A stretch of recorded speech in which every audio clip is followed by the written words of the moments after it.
are looking at how to pronounce this word, as well as how to say correctly more interesting words, both in British English and in American English, as the two pronunciations differ.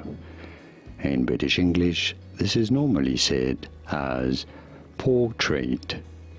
You do want to stress on the first syllable, portrait, portrait.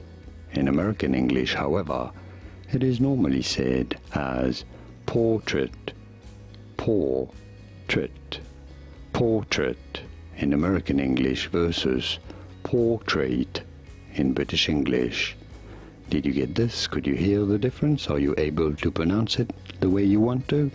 Let me know in the comments. Here are more videos on how to pronounce more words in English whose pronunciations aren't exactly always obvious. I'll see you there to learn more.